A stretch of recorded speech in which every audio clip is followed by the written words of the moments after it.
Boğunumni faraz qilib yeta oldingiz deyman. Kechalab yig'layman. Shunchalik azoblanman. Meni yosh tutsam. Haq mangan yo'lda mangdim-ku. Haq sog'lom yashaydigan, xushal kulib yashaydigan men nima bo'lgan odam. Deb ba'zida zarlanib maqalatdim, qaqshab maqalatdim. Bu xil kasalga kirib bo'lganlarning o'chilish psixikasi bir xil ishib ketgan.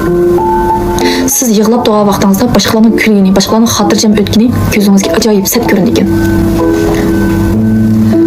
Patla Farruh ism kelgan bo'ldi. Farruh kim odamsiz? Farruh 14 yaşım meni nobud qilgan, meni vayron qilgan iliq muhabbatim. Yezidagi iliq muhabbatim. Meni mushu kunlarga qilishimga Farruh sababchi. Necha yildan u yadim kelmabdi ekan. Mushu kasal kiribda bo'lgan ekan, u patpatli yadim kelib yuragimni achchiq bir o't tilg'aydigan. Xuddi tilib yetib, uyg'oqlaza tuz chechib yotgandek ichishdigan bo'ldi. Farruhdan o'chilish, Farruhdan qisos ilish, mushuna badanni to'ltadigan, mushu kunlarga qilishimning sababi shu deb turib, shundan o'ch oldigan tarafga o'tdim. Turib to'g'ri vaqtida yeb vaqtida savossam yaxshi. Turibla o'zim emas bo'lib qolman. Yegan tomoqim sinmaydi. Beshim qayilgan, ko'nglim elishadigan, to'lib o'tadigan. Kundan kunga yeb tursam ba'zi ojizlashib, hatto puqlarimning mag'duri yo'q. Turiblam aslim kelib qolman. Bedellarim asosiyatdan jarohat. Doğrularını yap okullarını saldırsam yaxşı. Sapımsaq adam bo'lib qoldim. Kunlarim mushunda azob ichida, mushunda qo'rqinish ichida, mushunda pushmon ichida, mushunda zarinish ichida o'tib o'tadi. Bir kuni oxiri Farruhni izlab o'ch elish tarafiga o'tdim. Farruhning xabarini taraf-tarafdan elishga boshladim. Farruhning oxir xabarini oldim. U pastkash man qildig'ini qilib qo'yib, cho'ng shaharda tijorat qilib pulni tepibdi. Meningdan bu kichik qizni to'y qilib olibdi. Turmush quribdi. Gezak bir qiz, bir o'g'li bor ekan. Baxtning huzurini o'siribdi. Men uning bedelini to'lab, hozirgacha shu boshlagan yo'lda, shu boshlagan patqoq cho'kib, hozirgacha azobini men tatib yuribdim. U baxtning huzurini, bir oilaning huzurini sirib yetibdi. Cho'qim o'ch olman deb uning telefon nomerlarini topdim. Başqa bir kartı biçadim. Özümün namı demez. Onun öndidar açtım. Onunki telefon numara arqalıq öndidar qo'shdim. Qo'shildi. Chamirga diqqat qildim. Umaq qizi o'g'li bor ekan. Ayolidan bek baxtli ekan. Qarsam bek xo'shal. Senin bu baxtli xo'shal o'tgan kunlarini men bir ko'ray. Cho'qim men qilganlaringni hasilab to'ldim. Meni qanday kunga qo'ygansan, men seni shu kunga qo'yma. Seni oilangni vayron qilma. Sen meni vayron qilding. Mening 14 yosh kuldek shu kichik xunchi vaqtimni vayron qildim. Men sening kelgusingni, baxtingni, oilangni vayron qilyapman degan ko'nglimni pishdim. Onun xaridor sifatida paranglashdim. O Urumchida cho'ng chiroq sotadigan do'kon ichibdi. Tarmoqlashtirib ichibdi. Pulni ravrs tepibdi. Onun xaridor sifatida uni öndidar qo'shdim. Onun bilan kuni xaridor sifatida paranglashdim. Hem onunki chiroqlarning bahasi sifatida to'liq paranglashib, 3,5 ming qo'yga zalga asadigan bir tal chiroqni saldim. Onun bilan asta-asta yaqinlashdim. İştahman to'xtaydigan altın tashlamayotgan.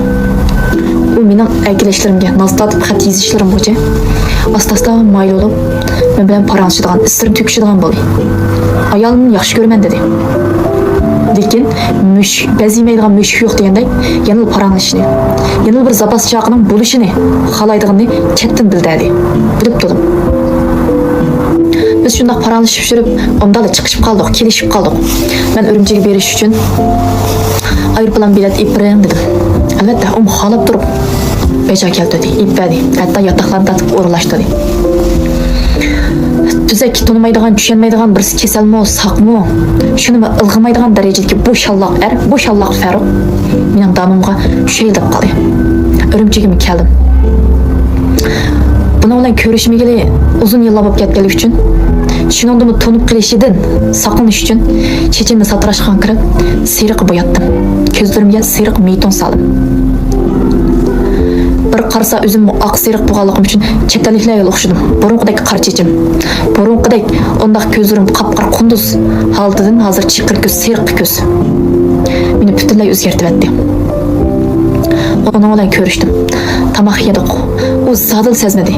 Az pazmı sezmedi. O qo'saq silib, semirib, cho'ng odamga tarbiyaga o'tgandek bo'ldi. Faqatli sezmedi.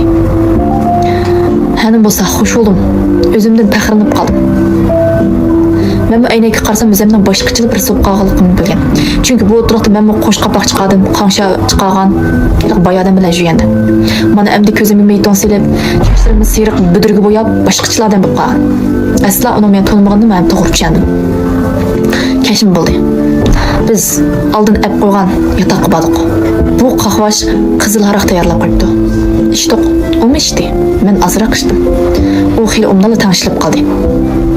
Men doğru kullanıp vaqtida silib, vaqtida yeb qolganligim uchun bendimdagi alayda bir alomatlar hozir yo'q. Bilimgidek holat kelib ketgan. Bilimgidek shu holatga yetgan. Shunda qilib 14 yoshimda qilgan shu ishni, shu er bilan yana bir qitim bo'ldi. Men maqsadimga yetdim. Shuncha xo'sh bo'ldim. Sen meni mushu yo'lga boshlagan, sen meni nobud qilgan, mana men seni nobud qildim. Men seni vayron qildim. Men seni shu xil kasallik bilan chirtib, pushmon qidak holini qo'ymayman deb turib